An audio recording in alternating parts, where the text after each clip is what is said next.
Hello दोस्तों, कैसे हैं आप। आज की कहानी का नाम है रोटियां सलोनी। सब ने खाना खा लिया। अब तुम ऐसा करो कि रसोई से बाहर आ जाओ, मैं तुमको भी गरम गरम रोटियां सेक कर खिला देती हूँ, फिर मैं भी बैठकर खा लूँगी। मालती जी ने अपनी नई नवेली बहू सलोनी से रसोई में आकर कहा, जो कि एक दिन पहले ही हनीमून से वापस आई थी और आज पहली रसोई की रस्म के बाद सबको अपने हाथों से खाना बना कर खिला रही थी। होशियार तो वो खैर थी पहले से, क्योंकि संयुक्त परिवार से जो इस घर में ब्याह कराई थी, जहाँ पर घर की महिलाओं के साथ साथ बेटियों को भी रसोई संभालना बखूबी समझाया जाता था। ये क्या कह रही हैं मम्मी जी आप। सलोनी तो माल्टी जी की बात सुनकर एकदम से चौंक ही पड़ी। क्यों सलोनी बेटा, मैंने कुछ गलत कह दिया क्या जो तुम इतनी जोर से चौंक पड़ी। अब चौंकने की बारी माल्टी जी की थी। नहीं मम्मी जी, आपने कुछ भी गलत नहीं कहा, लेकिन आप मुझको गरम गरम रोटियां क्यों सेक कर खिलाएंगी। मैं खुद अपने लिए रोटियां बना रही हूँ और आपने भी तो अभी तक खाना नहीं खाया है। पहले आप खा लीजिए, फिर मैं खा लूँगी। सलोनी ने सब कुछ आते हुए धीमे से कहा। उसको सचमुच यकीन नहीं हो रहा था कि उसकी सास उसको गरम रोटियां, वो भी खुद से पहले ही खिलाने की बात कर रही है। सलोनी बेटा, क्या तुमको गरम रोटियां पसंद नहीं है।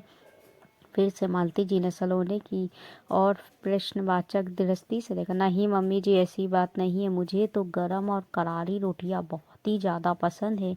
वहाँ घर पर तो मम्मी और भाभी मुझको सबसे पहले बिठा कर खाना खिलाती थी, लेकिन सलोनी ने जानबूझकर अपनी बात अधूरी छोड़ दी। बेटा, लेकिन ये तुम्हारा क्या मतलब है। ये तो मैं तुमको बाद में पूछूंगी, लेकिन पहले अपनी थाली लगाओ और खाना खाने के लिए बैठो, वरना देर भी बहुत हो जाएगी और सारा खाना भी ठंडा हो जाएगा। तुम हटो, मैं रोटियां सेकती हूँ। इतना कहकर मालती जी ने सलोनी को वहां से हटा दिया और कुछ रोटी सेकने के लिए खड़ी हो गई। खैर, सलोनी ने सास के हाथों की सिकी गरम और करारी रोटियों का आनंद उठाया। मम्मी मालती जी रोटियां बना भी बड़े लाड प्यार से रही थी। इतना लाड प्यार और स्नेह देखकर सलोनी की आंखों में से आंसुओं की झिलमिलाहट ठहर गई।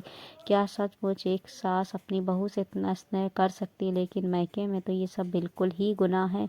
उसकी भाभी को तो उसने कभी गरम खाना खाते हुए नहीं देखा। गरम खाना तो दूर की बात, उन्होंने कभी डाइनिंग टेबल पर भी बैठकर खाना नहीं खाया।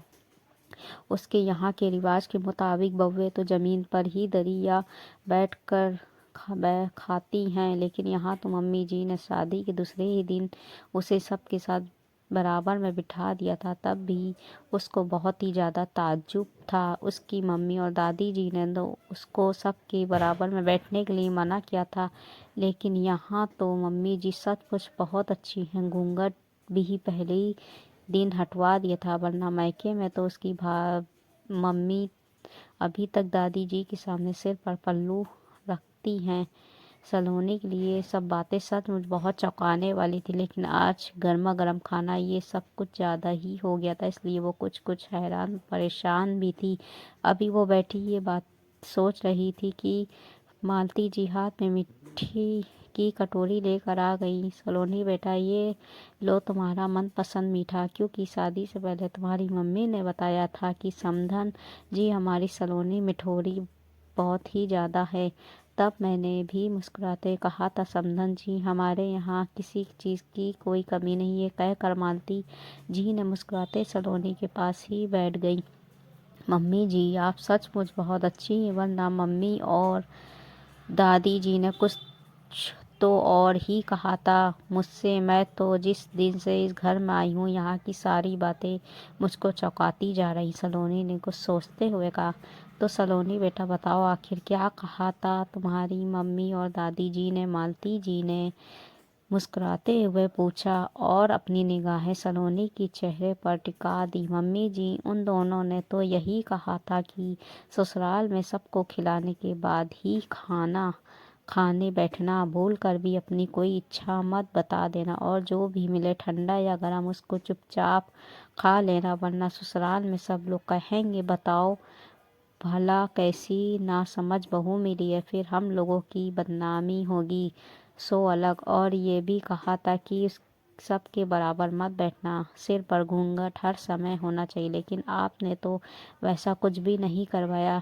सलोनी की आंखें मरसने के झिलमिलाने लगी। मम्मी जी, मैंने तो यहाँ पर बिल्कुल सब उसका विपरीत ही देखा। और हाँ मम्मी जी, मेरी भाभी भी सबको खिलाने के बाद ही खाना खाने बैठती हैं। आज तक उसको गरम रोटियां या गरम खाने के लिए किसी ने भी नहीं पूछा, मैंने भी नहीं।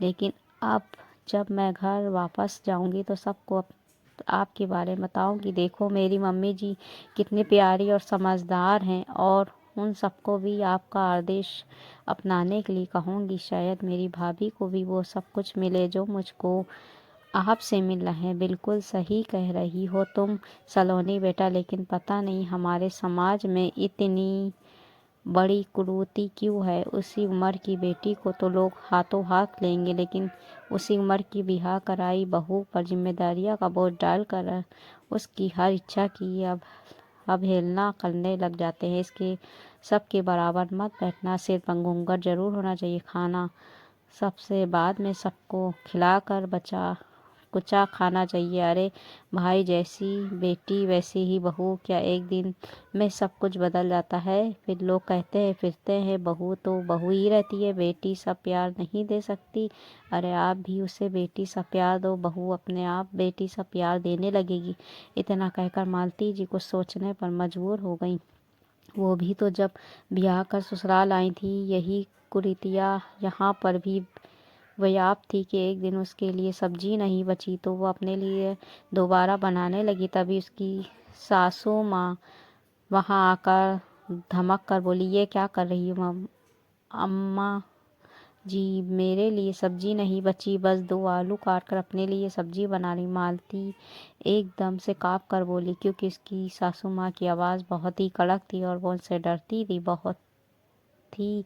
हमारे यहाँ ये सब कुछ नहीं चलता कि बार बार सब्जी दाल बनाई जाएगी, नमक अचार किसी के साथ भी खाना खा लो। फिर से उन्होंने कड़कदार आवाज़ में कहा, लेकिन अम्मा जी, मुझसे रूखा सूखा खाना नहीं खाया जाता। मालती ने आंखों में आंसू भर कर बड़ी हिम्मत से कहा, नहीं खाया जाता तो फिर अब आदत डाल दो, क्योंकि यह हमारे यहाँ यही उसूल है।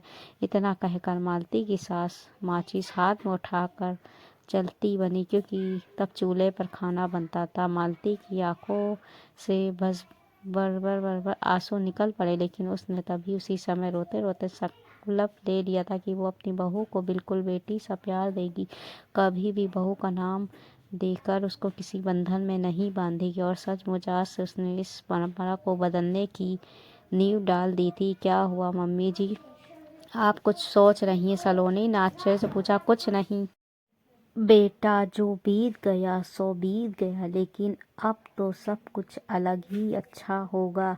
यह कहकर मालती जी मुस्कुराने लगी और उन्होंने अपने हाथों से सलोनी के मुंह में चम्मच से लबड़ी डाल दी। सलोनी अपने भाग्य पर इतराने लगी, और इस बार जब वो मायके गई तो दादी जी और मम्मी सब ने उसके ससुराल की बातों के बारे में पूछना शुरू किया। मेरी लाडो का चेहरा तो बहुत खिला खिला है, लगता है कि ससुराल में बड़ा दुलार मिला है। सलोनी की भाभी ने दुलार से उसको गले लगा लिया। आप लोगों को मैं अगर वहाँ की बातें बताऊंगी ना, तो आप लोग सचमुच अपने दांतों तले उंगलियां दबा लेंगे कि एक बहू के साथ ऐसा व्यवहार भी हो सकता है, उसको भी घर की बेटी जैसा दर्जा दिया जा सकता है। ये कहते हुए सलोनी ने अपनी सासू माँ की सारी बातों को बताना शुरू कर दिया कि कैसे उसकी सास ने उन लोगों की हर धारणा को गलत साबित कर दिया। अब तो सचमुच दादी, मम्मी और भाभी तीनों ने अपने दांतों तले उंगली दबा ली। मान गए आप लोग ना, सलोनी ने मुस्कुराते हुए कहा, लेकिन मेरी एक विनती, आप लोग भी इन सब बातों से कुछ सीख कर मेरी प्यारी सी भाभी को वैसा ही प्यार और स्नेह दीजिए। सलोनी ने हाथ जोड़कर अपनी भाभी कुसुम की ओर देखते हुए कहा, ठीक है भाई, ठीक है, अब से हमारे घर में भी ये सब फालतू के रिवाज बंद। अब से हमारी बहुएं भी बिल्कुल घर की बेटियों की तरह रहेगी।